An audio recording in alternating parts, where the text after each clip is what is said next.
الحمدللہ نحمدہ ونستعینہ ونستغفرہ ونعوذ باللہ من شرور انفسنا ومن سیئات اعمالنا من یہدہ اللہ فلا مضل لہ ومن یضلل فلا ہادی لہ واشہد ان لا الہ الا اللہ وحدہ لا شریک لہ واشہد ان محمدا عبدہ ورسولہ اما بعد فإن خیر الحدیث کتاب اللہ وخیر الہدی ہدی محمد صلی اللہ علیہ وعلی آلہ وسلم وشر الأمور محدثاتها وكل محدثة بدعة وكل بدعة ضلالة وكل ضلالة في النار.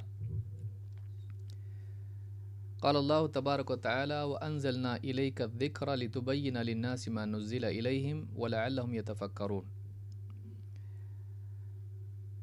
قابل احترام فضیلۃ الشیخ محمد مختار مدنی حفظہ اللہ، دیگر اہل علم، میرے محترم دینی بھائیوں اور قابل احترام اور بہنوں،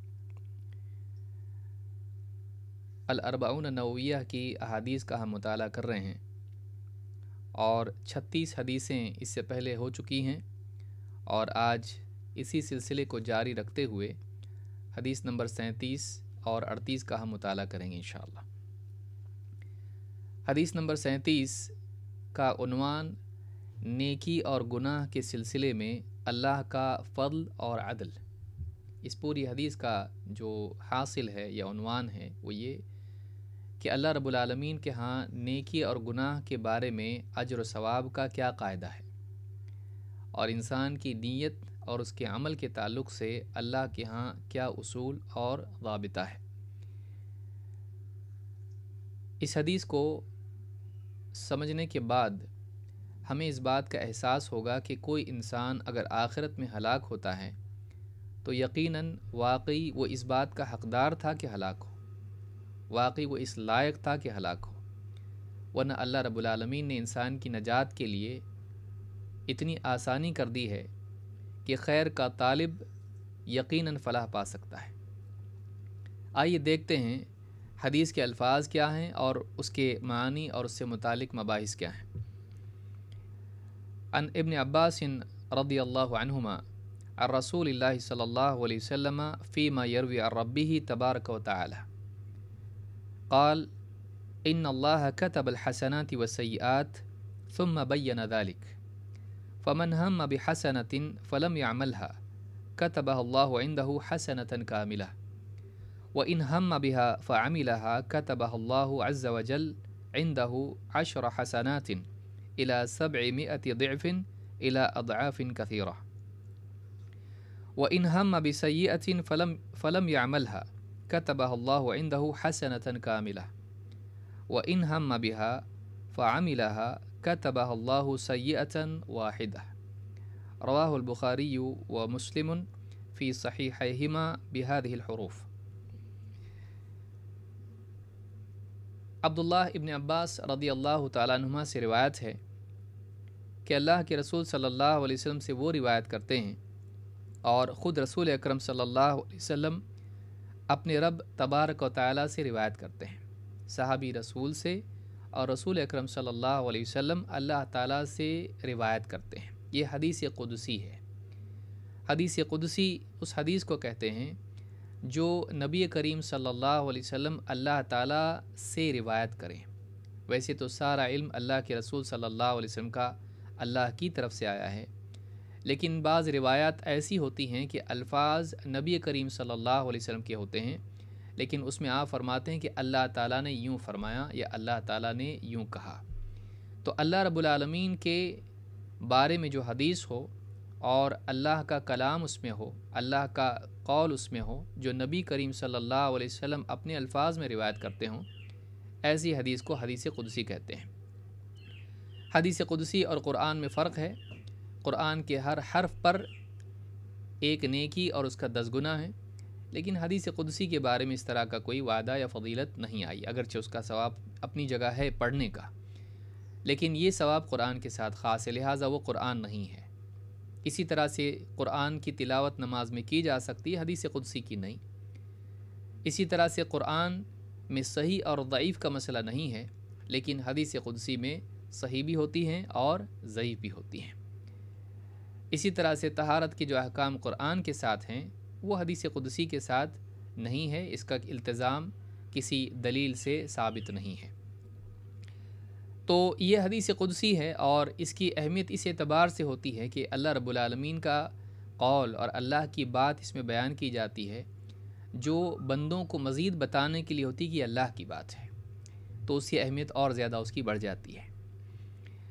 تو ابن عباس رضی اللہ تعالیٰ عنہما رسول اکرم صلی اللہ علیہ وسلم سے اور آپ اللہ تعالیٰ سے روایت کرتے ہیں کہ اللہ تعالیٰ نے فرمایا، ان اللہ کتب الحسنات والسیئات ثم بین ذلک، اللہ تعالیٰ نے نیکیوں اور گناہوں کو لکھ دیا، پھر اسے بیان بھی کر دیا۔ فمن ہم بحسنۃ فلم یعملها، تو جو شخص نیکی کا ارادہ کرے، نیکی کی نیت کرے، اور وہ نیکی نہ کر پائے یا نیکی نہ کرے، کتبہ اللہ عندہ حسنۃ کاملہ، اللہ تعالیٰ اپنے ہاں اس کے لیے ایک نیکی، کامل نیکی لکھ دیتا ہے۔ وَإِنْ هَمَّ بِهَا فَعَمِلَهَا كَتَبَهَ اللَّهُ عَزَّ وَجَلَّ عِنْدَهُ 10 حسنات إلى 700 ضعف إلى أضعاف كثيرة، لیکن اگر وہ نیت کرنے کے بعد عمل بھی کر لے تو اللہ تعالیٰ اپنے پاس اس کے لیے 10 نیکیوں سے لے کر 700 نیکیوں تک، بلکہ کئی گنا اور بھی زیادہ اللہ تعالیٰ اس کا اجر و ثواب لکھ دیتا ہے۔ 10 گنا سے 700، بلکہ اس سے بھی زیادہ، کئی گنا زیادہ۔ وَإِنْ هَمَّ بِسَيِّئَةٍ فَلَمْ يَعْمَلْهَا، اور اگر وہ نیت کرے، گناہ کی نیت کرے، برائی کی نیت کرے، پہلے نیکی کی نیت کی، اگر کوئی بندہ گناہ کی نیت کرے، فَلَمْ يَعْمَلْهَا، لیکن وہ گناہ نہ کرے، كَتَبَهَ اللَّهُ عِنْدَهُ حَسَنَةً كَامِلَةً، تو اللہ تعالیٰ اپنے ہاں اس کے لیے ایک کامل نیکی لکھ دیتا ہے۔ وَإِنْ هَمَّ بِهَا فَعَمِلَهَا كَتَبَهَ اللَّهُ سَيِّئَةً وَاحِدَةً، اور اگر وہ گناہ کا ارادہ کرے اور گناہ کر جائیں تو اللہ تعالیٰ اپنے ہاں اس کے لیے صرف ایک گناہ لکھ دیتا ہے۔ امام البخاری اور مسلم دونوں نے اس حدیث کو روایت کیا ہے اپنی صحیحین میں ان الفاظ کے ساتھ میں۔ اس حدیث میں 4 حالتیں بندے کی بیان کی گئی ہیں۔ ایک حالت نیکی، 2 حالتیں نیکی کے بارے میں ہیں، 2 گناہ کے بارے میں۔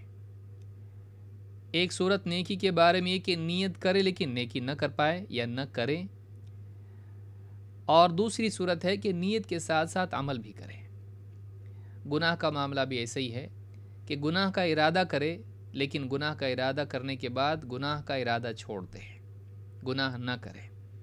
دوسری صورت یہ ہے کہ ارادہ گناہ کا کرے اور گناہ کر جائے، گزر جائے اس پر سے، گناہ کر بیٹھے۔ تو ان 4 صورتوں میں اللہ رب العالمین کا کیا معاملہ بندے کے ساتھ ہے، نیکی اور گناہ کیسے اس کے لیے لکھا جاتا ہے، یہ اس حدیث میں بیان کیا گیا ہے، اور یہ بڑی عظیم شان حدیث ہے جس میں بہت ساری باتیں سیکھنے کی ہیں۔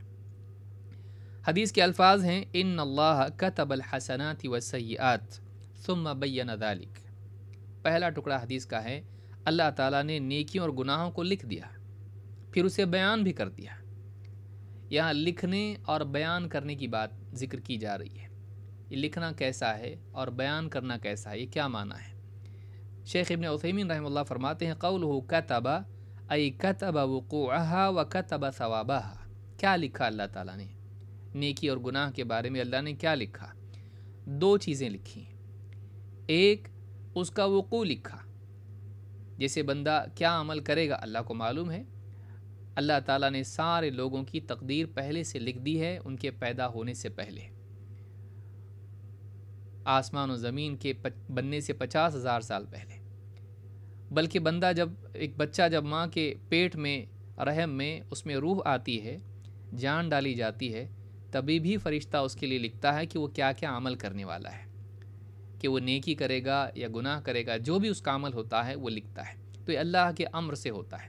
تو اللہ رب العالمین نے بندے کے اعمال لکھ دیے ہیں، ان کا وقوع کیا کیا ہوگا، اور وَكَتَبَ ثَوَابَهَا، اور اللہ تعالیٰ نے اس کا ثواب بھی لکھ دیا ہے۔ فرماتے ہیں، اما وقوعها ففی اللوح المحفوظ، اعمال اور بندے کے جو نیکیاں اور گناہ ہیں جن کا وقوع ہونا ہے، تو اللہ رب العالمین نے اس کو لوح محفوظ میں لکھا ہے۔ وَأَمَّا ثَوَابُهَا فَبِمَا دَلَّ عَلَيْهِ الشَّرْعُ، اور جہاں تک کہ ثواب کا معاملہ ہے تو جو شریعت جس کی رہنمائی ہماری کرتی ہے، قرآن و سنت سے جو چیز ثابت ہوتی ہے، اللہ نے اس کو لکھ دیا ہے، جو رسول اکرم صلی اللہ علیہ وسلم کے ذریعے سے ہم کو بتایا گیا کہ کون سی نیکی کا ثواب کتنا ہے، تو شریعت میں اس کی تفصیلات موجود ہیں۔ شرح الاربعین میں یہ بات شیخ عثیمین نے کہی ہے۔ شیخ صالح آل الشیخ کہتے ہیں یعنی کتبہا عندہ فبینہا فی القرآن، اللہ تعالیٰ نے اپنے ہاں نیکی اور گناہ کا معاملہ لکھا، کیا نیکی، کیا گناہ، کیا حلال، کیا حرام، کیا ثواب، کیا گناہ، کس چیز پر بھلائی کی، کون سی چیز بری ہے، اور فبینہا فی القرآن، پھر اسے قرآن میں بیان کر دیا اجمالی طور پر اور سنت میں تفصیلی طور پر۔ بین ما تکون به الحسنہ وبین ما تکون به السیئہ، بیان کر دیا اللہ تعالیٰ نے کہ کیا نیکی ہے اور کیا گناہ ہے، کیا کرنے سے نیکی کا ثواب ملتا ہے، کیا کرنے سے گناہ کا یعنی اس پر گناہ واقع ہوتا ہے۔ یعنی بین العمل الذی یکتب للمرء به حسنہ وبین العمل الذی یکتب للمرء به سیئہ، کہ اللہ تعالیٰ نے بیان کر دیا کہ کیا عمل کرنے سے نیکی لکھی جائے گی، کیا عمل ہے جو گناہ والا ہوگا، کیونکہ اعمال تو اعمال ہیں، اچھے برے کی تمیز بندہ خود سے نہیں کر سکتا ہے۔ جیسے ایک انسان اگر تجارت میں نفع کمائے تو اس کے لیے حلال ہے، اور اگر وہ تجارت میں سود لے، سود کا معاملہ کرے تو اس پر گناہ ہے، تو بظاہر عمل ایک ہی ہے، یہ کیا نیکی ہے، کیا گناہ ہے، کیا حلال ہے، کیا حرام ہے۔ ایک انسان کا مسجد کی طرف چلنا اور شراب خانے کی طرف چلنا ہے، اللہ تعالیٰ نے بیان کر دیا کہ کون سا عمل جو بندے سے صادر ہونے والا ہے وہ بھلائی شمار ہوگا اور کون سا عمل ہے جو گناہ شمار ہوگا۔ بندہ خود سے نیکی اور گناہ کا فرق معلوم نہیں کر سکتا ہے، اللہ رب العالمین نے خود اس کو لکھا اور بیان کیا۔ معلوم ہوا کہ بندہ محتاج ہے نیکی اور گناہ کی معرفت کے لیے اللہ رب العالمین کے علم کا جو رسول کے ذریعے سے دیا جاتا ہے۔ یہ پہلی بات ہم کو جاننا ضروری ہے۔ علامہ الحیتمی کہتے ہیں بین ذالک، اس کو اللہ تعالیٰ نے بیان کر دیا۔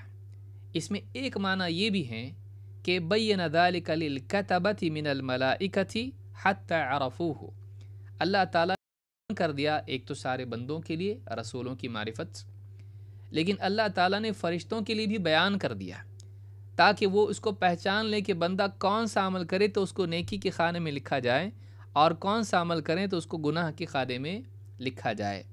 وَاسْتَغْنَوْا بِهِ عَنْ أَنْ يَسْتَفْسِرُوا فِي كُلِّ وَقْتٍ كَيْفَ يَكْتُبُونَهُ، یعنی فرشتوں کو بتا دیا کہ کون سا عمل بندہ کرے تو نیکی لکھنا ہے، کون سا بندہ کون سا عمل کرے تو اس کے لیے گناہ لکھنا ہے، تاکہ فرشتے مستغنی ہو جائیں، ہر عمل کے بارے میں اللہ سے پوچھنا نہ پڑے کہ اللہ اس کو ہم نیکی لکھیں کہ گناہ لکھیں۔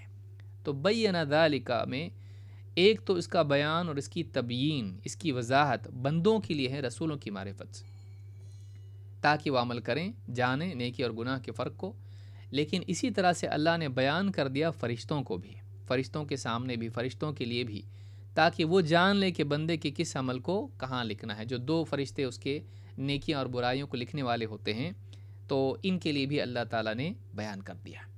تو اس میں یعنی یہ التزام اللہ کی طرف سے ہے بندے کے اعمال کا۔ جب اللہ نے اتنا انتظام اس کے لیے کیا ہے تبیین کا اور اس کے لکھنے کا، تو بندے کو بھی چاہیے کہ وہ اپنے اعمال کے سلسلے میں بہت زیادہ محتاط رہے، وہ دیکھے کہ اس کا عمل اس کے مستقبل کو طے کرنے والا ہے، یا تو وہ جنتی بنے گا یا تو جہنمی۔ لہٰذا جب اللہ نے اتنا انتظام کیا ہے تو وہ اپنے اعمال کے بارے میں بے فکر نہ ہو، لاپرواہ نہ ہو، بلکہ اپنے ہر عمل کا مراقبہ کرے، دیکھے کہ میں کیا عمل کر رہا ہوں۔ فَلْتَنظُرْ نَفْسٌ مَا قَدَّمَتْ لِغَدٍ، اللہ نے کہا ہر ایک دیکھ لے کہ کل کے لیے اس نے کیا آگے بھیج رکھا ہے۔ معلوم ہے کہ آدمی کو اپنے اعمال کا محاسبہ بھی کرنا چاہیے، اور اسی میں اس کی اصلاح ہے، اسی میں اس کی نجات ہے۔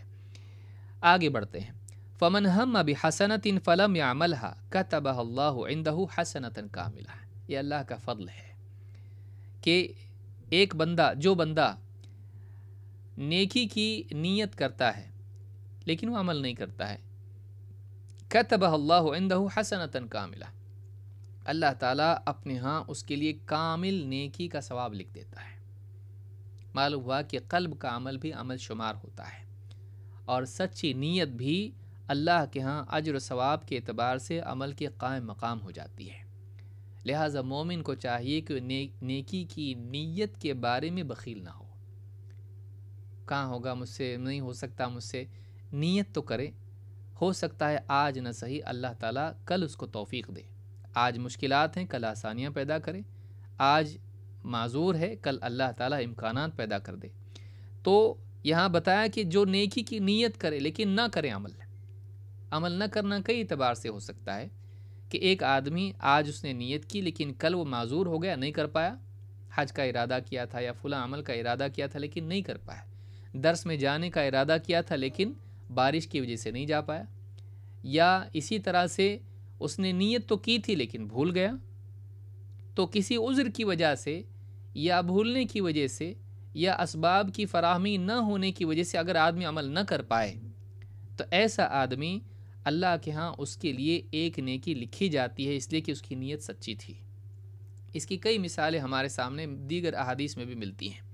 اللہ کے نبی صلی اللہ علیہ وسلم فرماتے ہیں، من اتی فراشہ وهو ینوی ان یقوم یصلی من اللیل، جو آدمی اپنے بستر پر آئے اور اس کی نیت تھی کہ وہ رات میں قیام اللیل کے لیے بیدار ہوگا، وہ رات میں تہجد پڑھے گا، فغلبته عیناہ حتی اصبح کتب له ما نوی وکان نومه صدقۃ علیہ من ربہ۔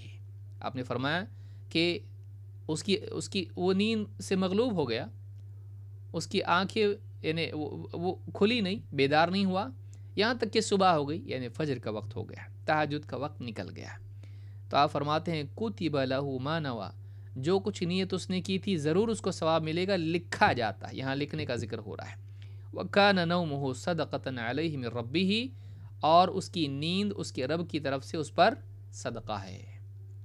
اللہ تعالیٰ نے اس کی نیند کو اس کے لیے کیا کر دیا؟ صدقہ کر دیا۔ امام النسائی، ابن ماجہ اور ابن حبان نے اس کو روایت کیا ہے، اور صحیح ترغیب حدیث نمبر 21 پر شیخ الالبانی نے اس کو حسن صحیح کہا ہے۔ اس حدیث سے معلوم ہوتا ہے کہ نفل عبادت کا ارادہ آدمی نے کیا لیکن نیند کی وجہ سے وہ مغلوب ہو کر اس عمل کو نہیں کر پایا، نیت سچی تھی، نیت کی وجہ سے ہی اس کو ثواب ملے گا اگرچہ وہ عمل نہیں کر پایا، اور اس کا سونا اور اس کا آرام کرنا اللہ کی طرف سے اس پر صدقہ ہے۔ اسی طرح سے آپ دیکھیں فرائض کے سلسلے میں، نماز جماعت کی نماز کے سلسلے میں آپ دیکھیں یہی بات اللہ کے رسول صلی اللہ علیہ وسلم نے بیان کی۔ آپ نے فرمایا من توضأ فأحسن وضوءہ ثم راح، جو آدمی وضو کرے اور اچھا وضو کرے، کامل وضو کرے، ثم راح فوجد الناس قد صلوا، پھر وہ مسجد گیا تو اس نے دیکھا کہ لوگ نماز سے فارغ ہو چکے ہیں، فرض نماز جماعت کے ساتھ ہو گئی، پہنچنے تک نماز ختم ہو گئی، سلام پھیر دیا امام صاحب نے، اعطاہ اللہ جل وعز مثل اجر من صلاها وحضرها، اللہ تعالیٰ اس کو وہ ثواب عطا کرتا ہے، اس کی طرح ان کی طرح ثواب عطا کرتا ہے جو اس نماز کے لیے حاضر ہوئے اور انہوں نے نماز بھی ادا کی، مسجد میں آئیں اور جماعت سے نماز پڑھی۔ اس دیر سے آنے والے کو جس کی نیت سچی تھی اللہ اس کا ثواب، وہ ثواب عطا فرماتا ہے ان کی حاضری کا اور ان کی جماعت سے نماز پڑھنے کا۔ لا ينقص ذلك من اجرهم شیئا، ہاں لیکن وہ جو لوگ تھے جنہوں نے نماز پڑھی جماعت کے ساتھ میں، ان کے اجر میں سے کوئی کمی نہیں کی جائے گی۔ اس کو ہم تھوڑا آگے جا کے سمجھیں کہ بہت اہم نقطہ ہے جو بہت سارے اشکالات کو ختم کرتا ہے جو بعض احادیث میں فضائل کے آتے ہیں، بہت اہم چیز ہے، اس کو ہم کو سمجھنا ہے۔ امام احمد، ابو داؤد، نسائی اور حاکم نے اس کو روایت کیا ہے، اور صحیح الجامع الصغیر میں حدیث نمبر 6163 پر شیخ الالبانی نے اس کو صحیح کہا ہے۔ ایک اور حدیث ہم دیکھتے ہیں، اچھی بری نیت، جہاں اچھی نیت کا معاملہ ہے وہیں بری نیت کا بھی معاملہ ہے، آئیے دیکھتے ہیں۔ اللہ کے نبی صلی اللہ علیہ وسلم فرماتے ہیں انما الدنیا لاربعۃ نفر، دنیا میں 4 قسم کے لوگ ہوتے ہیں، دنیا میں 4 لوگوں کا آدمی 4 میں سے ایک حال میں ہوتا ہے۔ عبد رزقہ اللہ مالا وعلما، ایک تو وہ بندہ ہے جس کو اللہ تعالیٰ نے مال بھی دیا اور علم بھی دیا، فہو یتقی فیہ ربہ، تو وہ اپنے مال کے سلسلے میں، اپنے علم کے باب میں اللہ تعالیٰ سے، اپنے رب سے ڈرتا ہے، پرہیزگاری کی راہ اختیار کرتا ہے۔ وَيَصِلُ فِيهِ رَحِمَهُ، اور اپنے مال سے رشتے ناتے جوڑتا ہے، ان پر احسان کرتا ہے، لٹاتا ہے۔ وَيَعْلَمُ لِلَّهِ فِيهِ حَقًّا، اور اپنے مال میں اللہ کے حق کو بھولتا نہیں، جانتا ہے، یاد رکھتا ہے، اپنے مال میں سے زکوٰۃ ادا کرتا ہے، فقراء پر خرچ کرتا ہے، اہل و عیال کی ذمہ داری نبھاتا ہے، حقوق ادا کرتا ہے۔ فَهَذَا بِأَفْضَلِ الْمَنَازِلِ، یہ آدمی سارے لوگوں میں سب سے اعلیٰ مرتبے پر ہے۔ وَعَبْدٍ رَزَقَهُ اللَّهُ عِلْمًا وَلَمْ يَرْزُقْهُ مَالًا، دوسرا بندہ وہ ہے جس کو اللہ رب العالمین نے علم دیا لیکن اسے مال نہیں دیا۔ فَهُوَ صَادِقُ النِّيَّةِ، لیکن اس کا حال یہ ہے کہ وہ اپنی نیت میں سچا ہے۔ کیا نیت ہے اس کی؟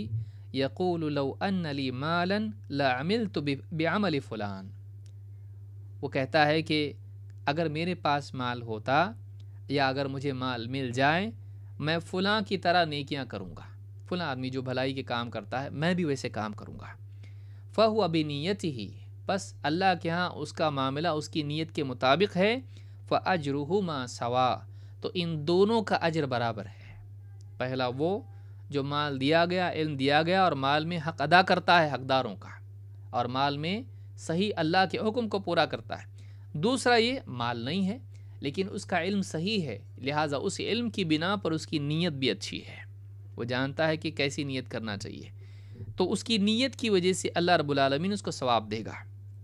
اور فرماتے ہیں کہ اس کا معاملہ اس کی نیت کے مطابق ہے اور دونوں کا اجر برابر ہے۔ اس میں تھوڑا شبہ ہے، آگے جا کے ہم اشکال دیکھیں گے اس کو انشاءاللہ۔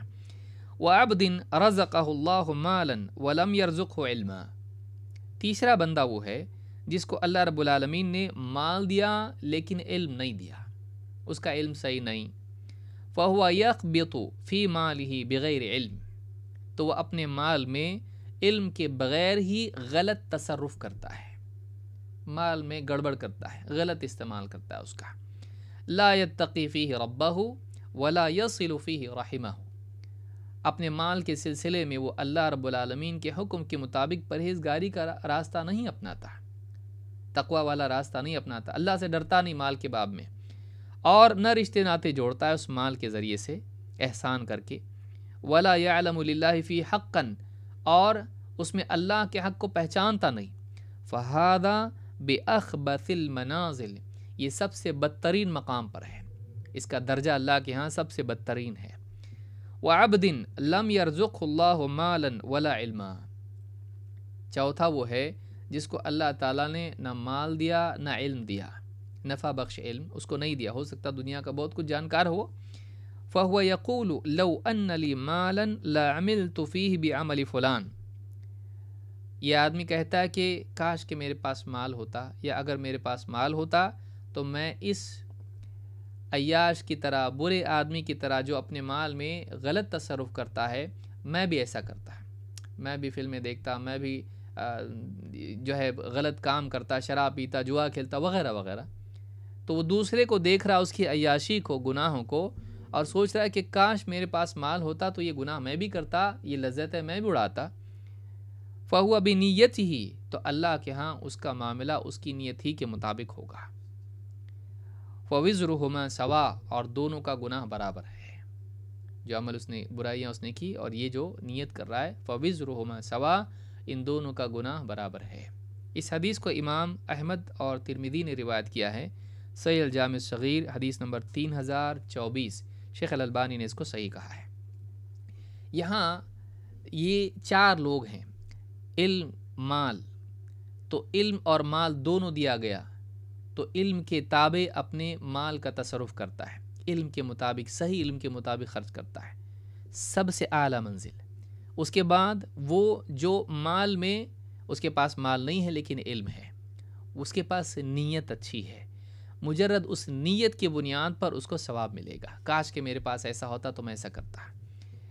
تیسرا مال بھی ہے لیکن علم نہیں ہے، اور اس کا علم بگڑا ہوا ہے، لہٰذا اس کی نیت بھی بگڑی ہوئی ہے اور اس کا عمل بھی بگڑا ہوا ہے، وہ اپنے مال میں غلط تصرف کرتا ہے، یہ بدترین مقام پر ہے۔ اور چوتھا وہ جس کے پاس مال بھی نہیں اور علم بھی نہیں ہے، تو وہ آدمی اس مالدار کو دیکھتا ہے جو گناہگار ہے اور اس کی عیاشیوں کو دیکھ کے چاہت کرتا ہے کہ کاش مال ہوتا تو مجھے بھی لذتیں ملتیں. اس آدمی کو بھی گناہ ہوگا اس کی نیت کی وجہ سے، اگرچہ وہ ساری عیاشیاں نہیں کر پایا. تو اس حدیث سے بات معلوم ہوتی ہے کہ نیت کا معاملہ جہاں نیکیوں میں ہے وہیں گناہ میں بھی ہے. ایک آدمی مجرد نیت کی بنیاد پر، صرف نیت کی بنیاد پر آپ کا حقدار بن سکتا ہے، وہیں وہ آدمی بری نیت کی وجہ سے گناہ کا بھی حقدار بن سکتا ہے. لہٰذا اپنے ارادوں کو صحیح کرنا بھی ضروری ہے، ویسے ہی جیسے اپنے اعمال کو صحیح کرنا ضروری ہے. اس سلسلے میں ایک شبہ پچھلی حدیث سے بھی اور اس حدیث میں بھی پیدا ہوتا ہے. وہ یہ کہ وہ آدمی نماز کے لیے گیا اور دیر سے پہنچا، جماعت ہو چکی ہے، اس کو بھی وہی ثواب ملے گا جو نماز پڑھنے والوں کو ملا. وہ لوگ تو بیچارے آ کے اتنی محنت کیے، مجاہدہ کیے، اور وہ بھی برابر، یہ بھی برابر، یہ مجرد نیت کی وجہ سے، اور وہ سب عمل کر کے بھی دونوں میں کوئی فرق نہیں.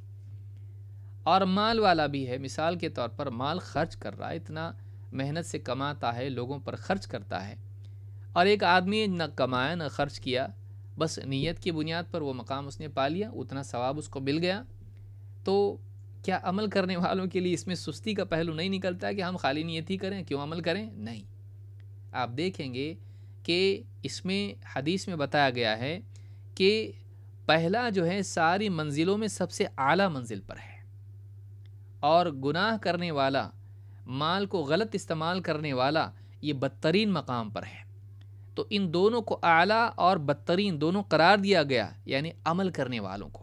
معلوم ہوا کہ عمل کرنے والا اور نیت کرنے والا دونوں میں فرق ہے، چاہے وہ نیکی کے اعتبار سے ہو یا گناہ کے اعتبار سے ہو. اسی لیے ابن رجب رحمہ اللہ فرماتے ہیں اس حدیث کی شرح میں، قولہ فہما فی الاجر سوا، یہ بہت اہم نقطہ ہے، اس کو یاد رکھیے. یہ بہت ساری احادیث میں جو اشکال پیدا ہوتا ہے اس اشکال کو دور کرتا ہے. فرماتے ہیں فہما فی الاجر سوا علی استوائہما فی اصل اجر العمل دون مضاعفتہ. کہتے ہیں یہ اجر میں برابر ہیں. معلوم ہے کہ کہتے ہیں کہ اصل عمل میں اجر جو ملتا ہے اس میں برابر ہیں، لیکن جو عمل کرنے والے کو کئی گنا اللہ دیتا ہے یہ اس کو نہیں ملے گا. ایک آدمی نیت کیا فلاں نیکی کی، اس کو اس عمل کا جو ثواب اللہ کے ہاں مقدر ہے وہ ثواب ملے گا، لیکن نیت کرنے والے کو اس کا ایک عمل کا ثواب ملے گا. لیکن جو آدمی عمل کیا ہے اس کو وہ تو ملا، لیکن اللہ اس کو کہاں سے شروع کرتا ہے؟ 10 گنا سے شروع کرتا ہے، وہ 10 گنا اس کو نہیں ملے گا. تو اجر کا حقدار یہ بھی ہے اور وہ بھی ہے، لیکن دونوں میں ظاہر بات ہے تفاضل تو ہونا ہی ہے. دونوں برابر کیسے ہو سکتے ہیں؟ اللہ کے یہاں عدل کا معاملہ ہے.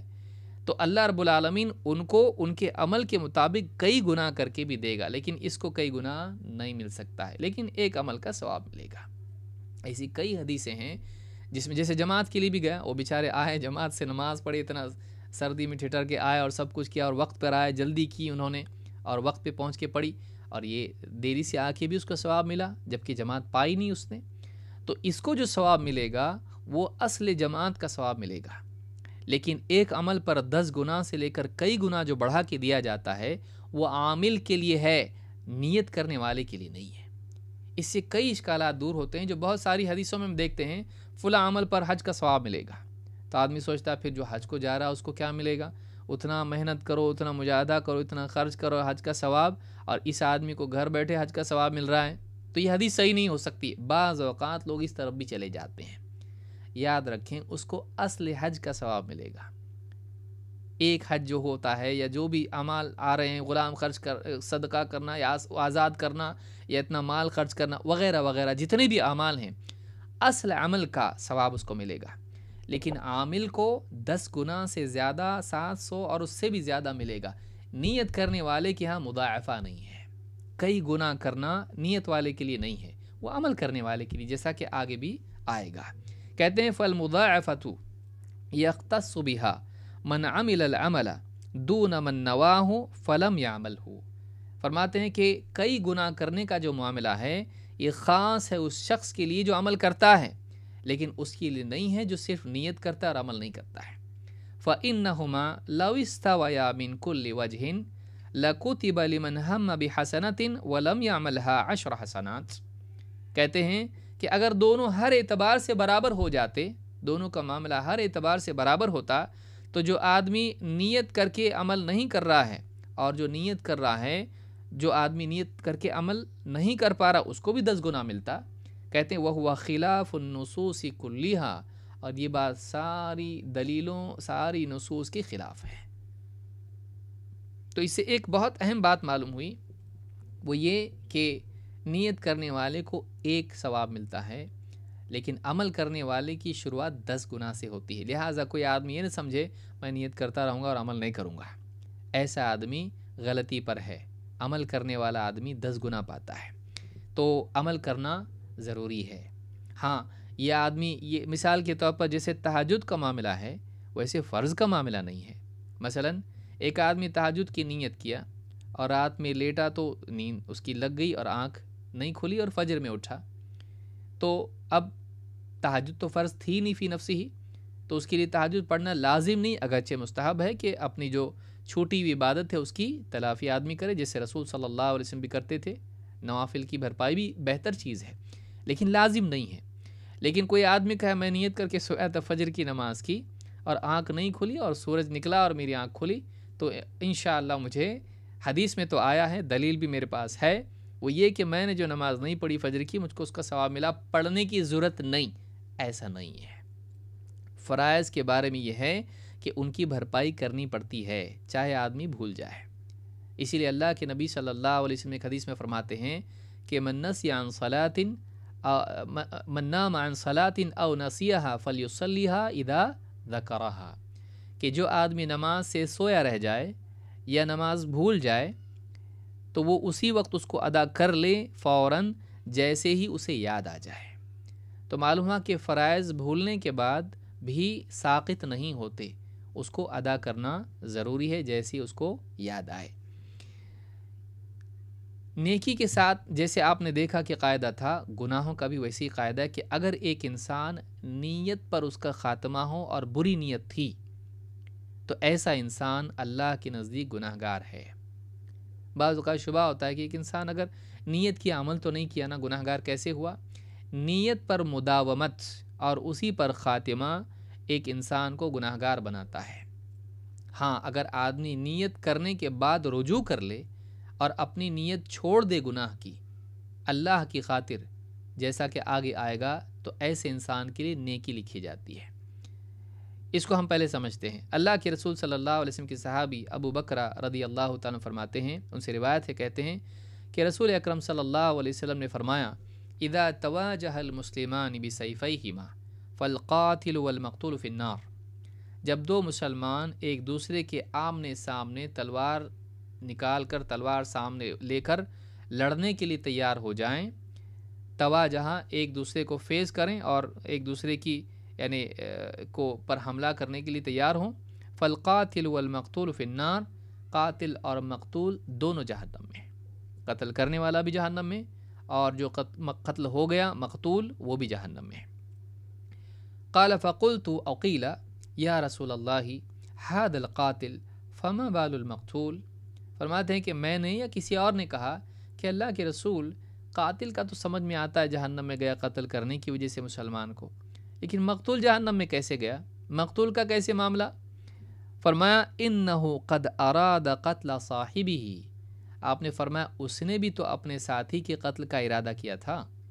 ایک روایت میں ہے انہ کان حریصا علی قتل صاحبہ، وہ اپنے ساتھی کو قتل کرنے کا حریص تھا، اس کی بھی تو نیت تھی، وہ بھی تو قتل کرنا چاہتا تھا، لیکن وہ فیل ہو گیا اور سامنے والا سکسیڈ ہو گیا، کامیاب ہو گیا، اس نے کارگر حملہ کیا اور یہ مر گیا۔ اگر اس کو موقع ملتا تو یہ اس کو قتل کر دیتا۔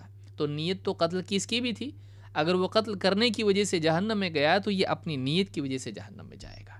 اس سے بات معلوم ہوتی ہے کہ اگر گناہ کی نیت انسان کی ہو اور اسی نیت پر اس کا خاتمہ ہو تو وہ گناہ شمار ہوتا ہے، وہ گناہ شمار ہوتا ہے۔ امام البخاری نے کتاب الفتن میں اس کو روایت کیا، حدیث نمبر 7083، اور اسی طرح سے امام مسلم نے بھی اس کو روایت کیا ہے 2888 پر۔ تو اس حدیث سے بات معلوم ہوئی کہ گناہ کی نیت بھی گناہ ہے اگر آدمی اس نیت کو ترک نہ کرے۔ ترک کرنے کی تین وجہ ہو سکتی ہیں۔ ایک ترک کرنا ہوتا ہے اللہ کی وجہ سے، دوسرا ترک کرنا ہوتا ہے مخلوق کی وجہ سے، تیسرا ترک کرنا ہوتا ہے بھول گیا یا نہیں کرنا سوچ لیا اس نے۔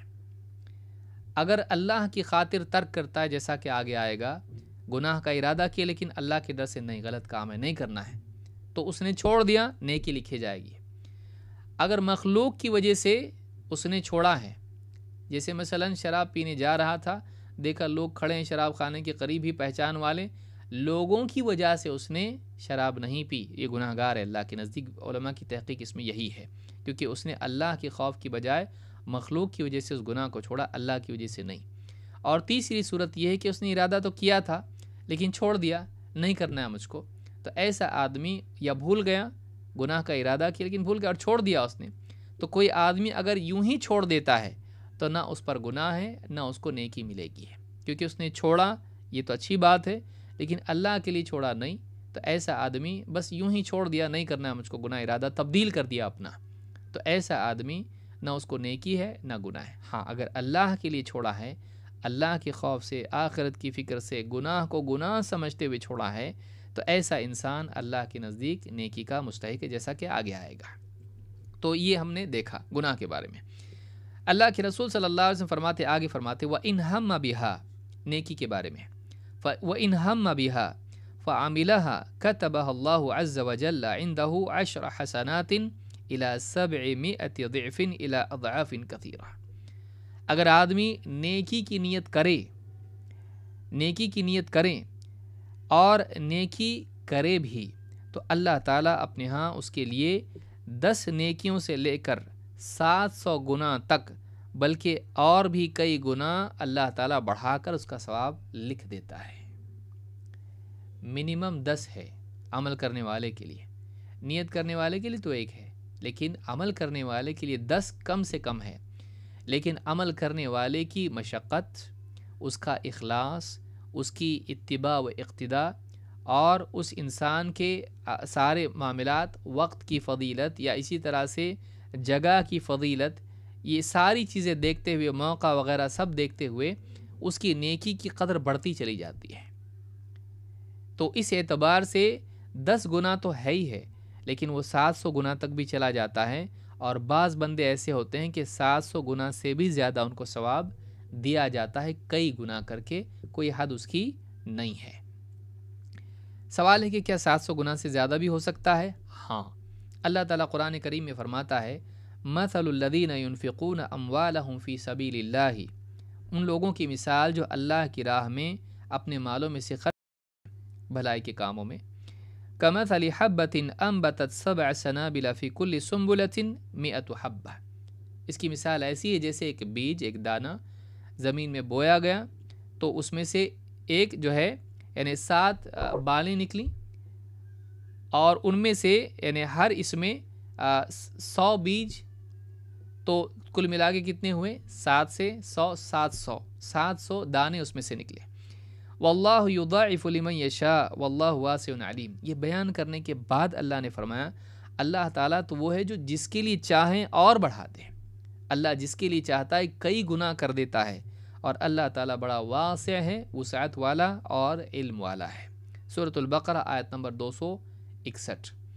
بلکہ بعض نیکیوں کے بارے میں تو بالتعین اللہ کے رسول صلی اللہ علیہ وسلم نے بتلایا ہے کہ ان کا ثواب 700 گنا سے زیادہ ملتا ہے۔ مثال کے طور پر آپ نے فرمایا صلاۃ فی مسجدی ھذا خیر من 1000 صلاۃ فیما سواہ الا المسجد الحرام، میری مسجد میں، مسجد نبوی میں ایک نماز ادا کرنا بہتر ہے 1000 نمازوں سے جو اس مسجد نبوی کے علاوہ کسی مسجد میں پڑھی جائیں۔ ہاں لیکن مسجد حرام کا معاملہ اس سے بھی الگ ہے، اس سے بھی اوپر ہے۔ بخاری اور مسلم نے اس کو روایت کیا ہے، بخاری میں حدیث نمبر 1190 پر، اور صحیح مسلم میں 1394 ہے۔ ایک اور روایت میں آپ نے فرمایا وَصَلَاةٌ فِي الْمَسْجِدِ الْحَرَامِ افضل من 100,000 صلاۃ فیما سواہ، مسجد حرام میں ایک نماز ادا کرنا بقیہ تمام مساجد کے مقابلے میں 100,000 نمازوں سے افضل ہے۔ 100,000 کتنے ہوئے؟ 1,00,000۔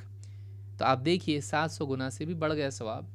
تو بعض نیکی ایسی ہوتی ہیں کہ جن کا اللہ کے ہاں ثواب 700 گنا سے بھی زیادہ ملتا ہے۔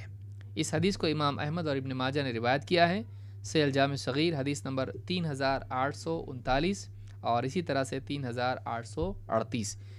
شیخ الالبانی نے اس کو صحیح کہا ہے۔ تو ایک بات، دوسری بات یہ معلوم ہوئی، ارادہ کر کے نیکی کرنا 10 گنا سے 700 بلکہ کئی گنا زیادہ ثواب ملتا ہے۔ اب گناہ کا دیکھیے، نیکی کا ہم نے دیکھا دونوں، نیت اور عمل۔ گناہ کے بارے میں کیا قاعدہ ہے؟ وَإِنْ هَمَّ بِسَيِّئَةٍ فَلَمْ يَعْمَلْهَا كَتَبَهَا اللَّهُ عِنْدَهُ حَسَنَةً كَامِلَةً۔ اگر آدمی گناہ کی نیت کرے اور اس پر عمل نہ کرے تو اللہ تعالیٰ اس کو اپنے ہاں ایک کامل نیکی لکھ دیتا ہے۔ ایک حدیث میں اللہ کے نبی صلی اللہ علیہ وسلم فرماتے، یہ بھی اللہ کا فضل و کرم ہے کہ ایک بندہ گناہ کی نیت کیا، عدل کا تقاضا تو یہ تھا کہ اس کا محاسبہ ہو، کیوں نیت کیا؟ کیونکہ نیت کرنا دل کا عمل ہے، تو نیت تو کیا۔ لیکن اللہ رب العالمین اگر ایک آدمی برائی اور گناہ کی نیت کر کے اس کو چھوڑ دیتا ہے، نہیں کرتا ہے، تو ایسے آدمی کے لیے ایک نیکی لکھتا ہے۔ یہ نہیں کہ چھوڑ دیا کوئی سزا نہیں، گناہ نہیں لکھا جائے گا، نیت کیا پھر بھی گناہ نہیں، یہ بھی ہوتا تو اللہ کی طرف سے فضل تھا۔ لیکن اللہ رب العالمین سخی ہے، کریم ہے، وہ رحیم ہے، اپنے بندوں کے لیے اللہ تعالیٰ خیر کا ارادہ کرتا ہے۔ یرید اللہ بکم اليسر ولا یرید بکم العسر۔ اللہ تعالیٰ نے بندوں کے لیے آسانی کا معاملہ کیا ہے، آسانی کا ارادہ کیا ہے، تنگی کا نہیں۔ تو اللہ رب العالمین نے گناہ کا ارادہ کر کے اس کو ترک کرنے پر نیکی کا معاملہ اس کے لیے رکھا کہ نیکی لکھی جاتی ہے، لیکن یہ ترک اللہ کے لیے ہونا چاہیے۔ اللہ کے نبی صلی اللہ علیہ وسلم ایک حدیث میں فرماتے ہیں، قالت الملائکۃ ربی ذاک عبدک یرید ان یعمل سیئۃ وہو ابصر بہ۔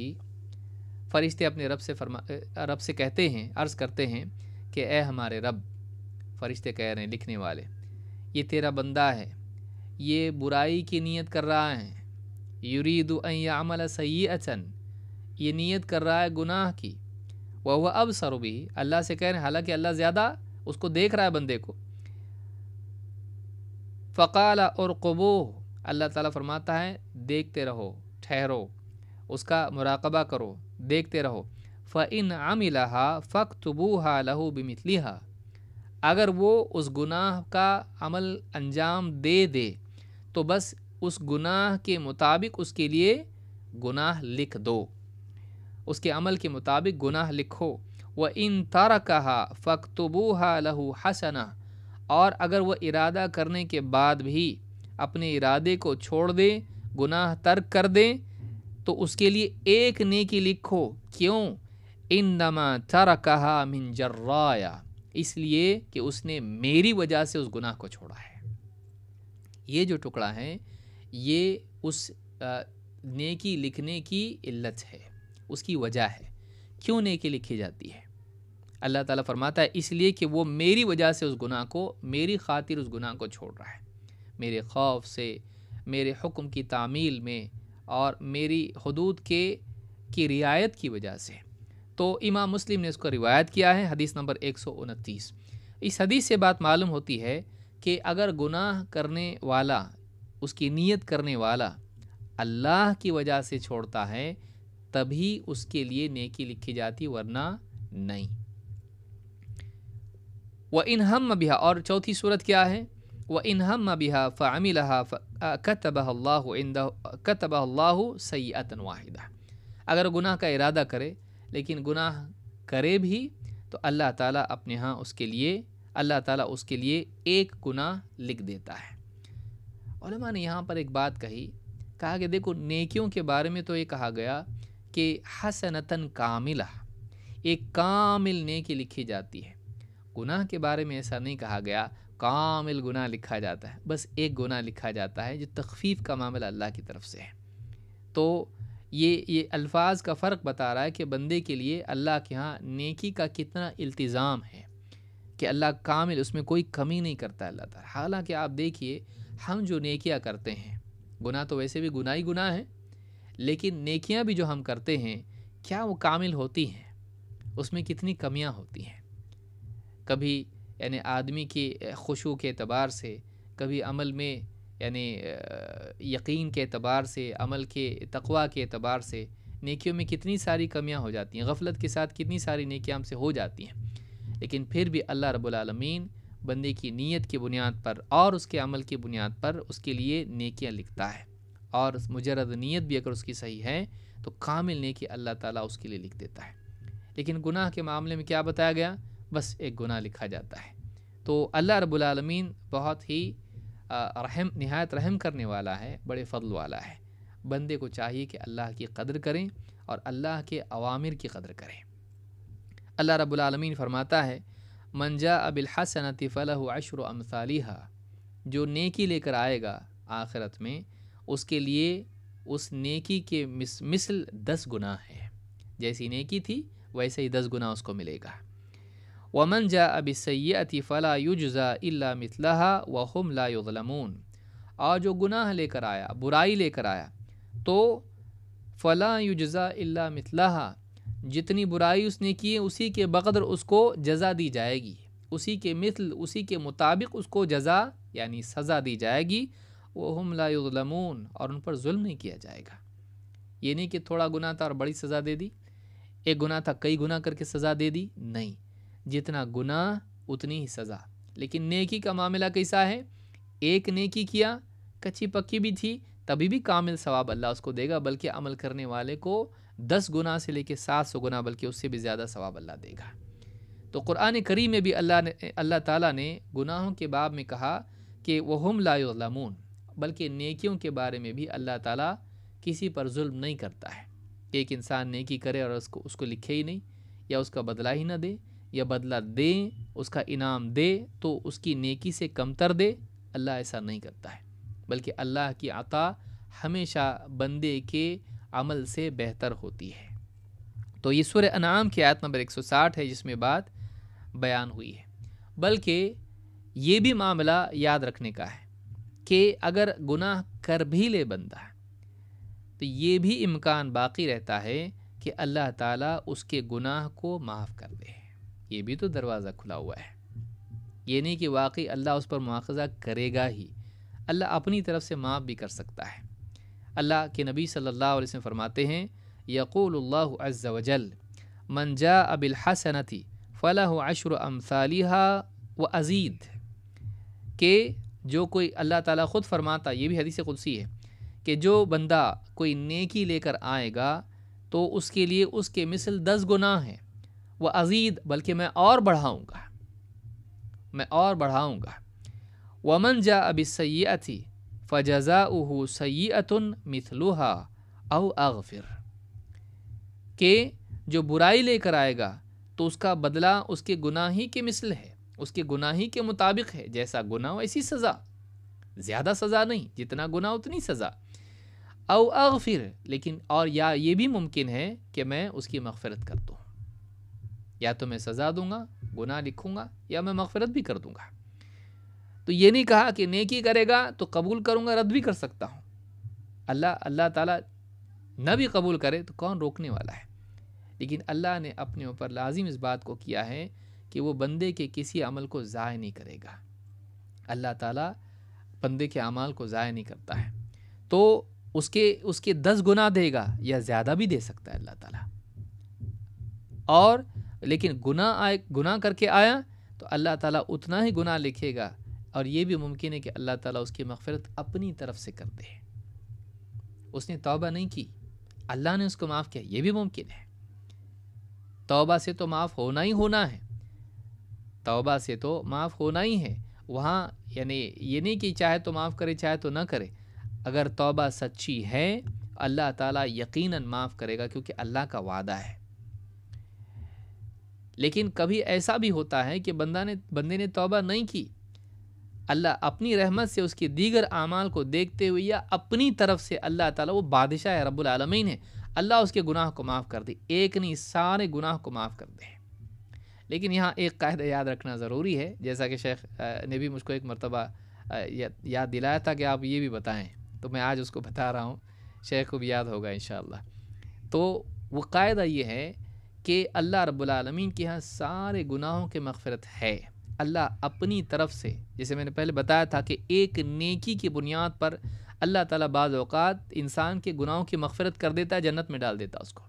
جیسے ایک فاحشہ عورت تھی، اس نے کتے کو پانی پلایا تو اللہ تعالیٰ نے اس ایک نیکی کی وجہ سے اس کی مغفرت کر دی ہے۔ تو بعض نیکیاں ایسی مقبول ہوتی ہیں کہ وہ سارے گناہوں کی مغفرت کا ذریعہ بن جاتی ہیں، اللہ تعالیٰ اس کی مغفرت کرتا ہے۔ کفارہ الگ ہے، مغفرت الگ ہے۔